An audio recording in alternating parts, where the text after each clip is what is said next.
Bonsoir mesdames et messieurs, bienvenue dans ce journal. À la une de ce journal, la sortie officielle de la plateforme Union Sacrée de la Nation a été effectuée samedi 29 avril dernier au stade de Martyrs de Kinshasa en présence de militants et cadres de partis politiques. Dans le cadre de la liste contre la corruption en République démocratique du Congo, la ministre de la Justice Rose Mutombo avait promis samedi 29 avril dernier des sanctions sévères aux magistrats véreux de la ville de Goma au Nord Kivu. Encore une fois de plus, bonsoir. Ouvrons ce journal en politique. La sortie officielle de la plateforme Union Sacrée de la Nation a été effectuée samedi 29 avril dernier au stade de Martyrs de Kinshasa en présence de militants et cadres de partis politiques. Images et commentaires. Le samedi 29 avril 2023 est désormais une date historique et significative pour la plateforme politique de l'Union Sacrée de la Nation. La démonstration des forces a eu lieu.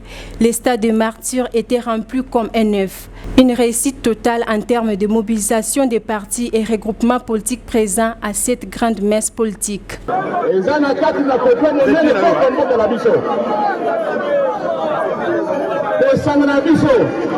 Unité na biso et kotinda message mosika que le bateau Congo kotika la moko et mutu moko te ko diviser Congo de la minai.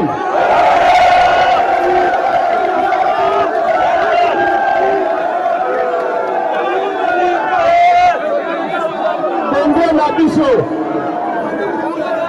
na biso kotika la uni. Unité ya Congo. Souveraineté au Congo, intégrité territoriale au Congo, les alliés non négociables. Nalobi, Choki au Sanganité, Choki aux alliés de mon côté, de Menduna Oyo, à côté de facilité pour la côté de la mission. L'Union sacrée, c'est la vision du chef de l'État Félix-Antoine Tshisekedi, créée pour que le pays sorte des ténèbres, de l'esclavage, soit en paix, qu'on aille de l'avant et qu'on soit respecté en Afrique et dans le monde. Toujours en politique, des sources gouvernementales ont révélé que le préparatif du 11e sommet de chefs d'État et de gouvernement du mécanisme régional du suivi et de l'accord de cadre d'Addis Abeba pour la paix, la sécurité et la coopération entre la République démocratique du Congo et la région du Grand Lac était au cours le 29 avril dernier. Images et commentaires. Kinshasa a la ferme conviction que Kigali n'est pas véritablement investi dans l'établissement de la paix à long terme dans la région. Malgré cela, le Rwanda semble rester indifférent à ces préoccupations et s'engage activement dans la mobilisation de syndicats criminels au sein de la République démocratique du Congo pour perpétuer les conflits en cours. Malgré ce défi, Kinshasa garde espoir et s'engage à rechercher une solution pour la région. Bujumbura s'apprête à accueillir un nouveau sommet visant à renforcer l'accord cadre d'Addis Abeba.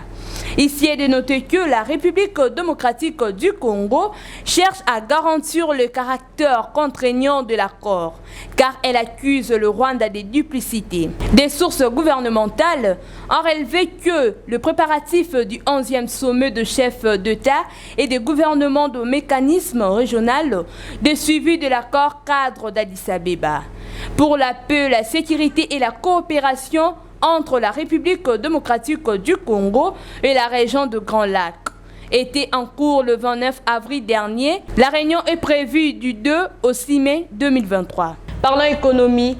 Dans le but d'améliorer l'enveloppe salariale de travailleurs en République démocratique du Congo, l'ONG Lisanga Pona Congo Yasika a déploré lundi 1er mai dernier la médiocrité de salaire des employés du secteur privé à Béni.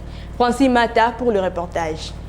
Les chargés de mobilisation au sein de l'ONG Lisanga Pona Congo Yasika, Paluku Kalabu, a déploré la médiocrité des salaires des employés du secteur privé à Béni. Il l'a déclaré lors de la fête internationale du travail. Dans la région de Béni-Boutembo, a relevé Paluku, de nombreux travailleurs du secteur privé gagnent moins de $50 américains par mois, sans les moindres avantages. Il estime que ces salaires ne permettent pas aux agents de répondre aux besoins primaires ni à la scolarisation des enfants. Il a regretté que les services censés passer pour se rassurer de bonnes conditions des employés ne font rien. Cette journée devrait plutôt être celle des revendications de l'amélioration des conditions de travail pour ceux qui en ont et des dénonciations du chômage qui caractérisent le peuple congolais de ce coin.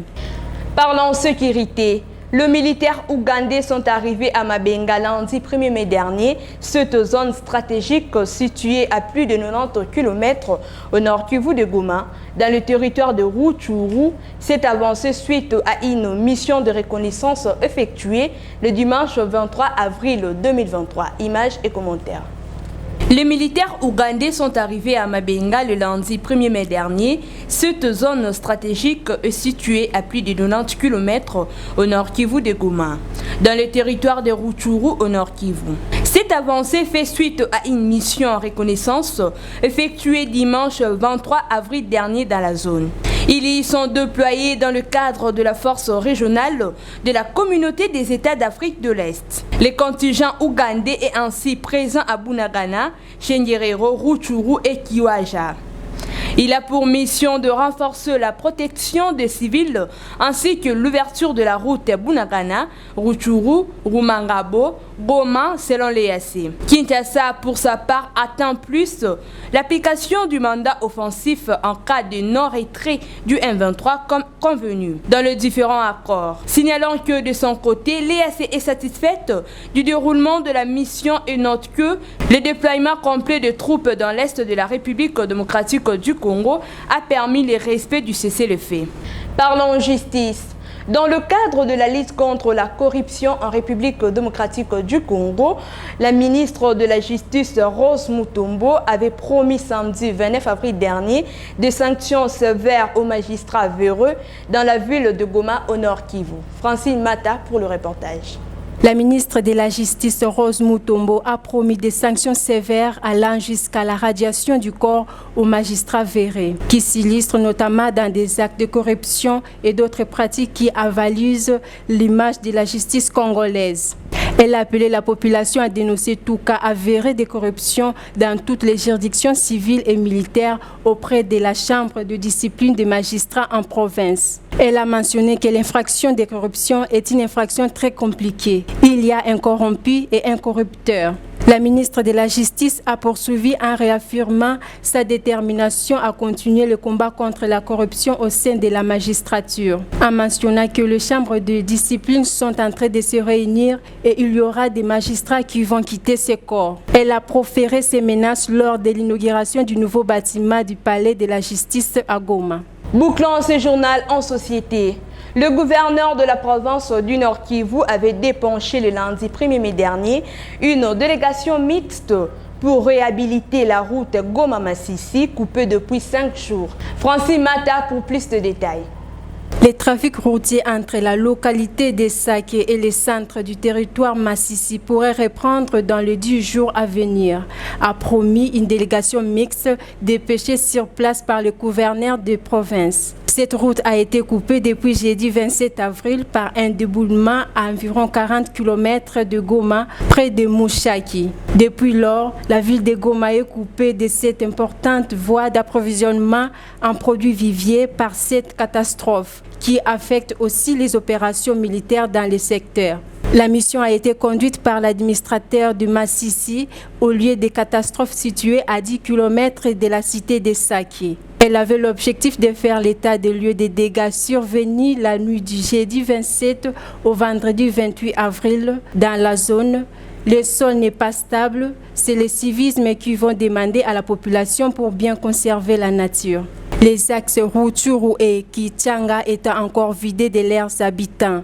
Une principale voie d'approvisionnement de la ville de Goma en produits viviers reste l'axe Saké-Mouchaki-Massissi Centre, coupé aussi depuis vendredi 28 avril. Notons que les travaux de réhabilitation promis par l'autorité provinciale seront exécutés par la société Prémidis. Mesdames et messieurs, c'est la fin de ce journal. Avant de vous quitter, voici le rappel de titre. La sortie officielle de la plateforme Union Sacrée de la Nation a été effectuée samedi 29 avril dernier au stade de Martyrs de Kinshasa en présence de militants et cadres de partis politiques. Dans le cadre de la liste contre la corruption en République démocratique du Congo, la ministre de la Justice Rose Mutombo avait promis samedi 29 avril dernier des sanctions sévères aux magistrats véreux de la ville de Goma au Nord Kivu. C'est la fin de cette édition, mesdames et messieurs. Merci de nous avoir suivis et bonne suite de programmes sur Abba Télévision.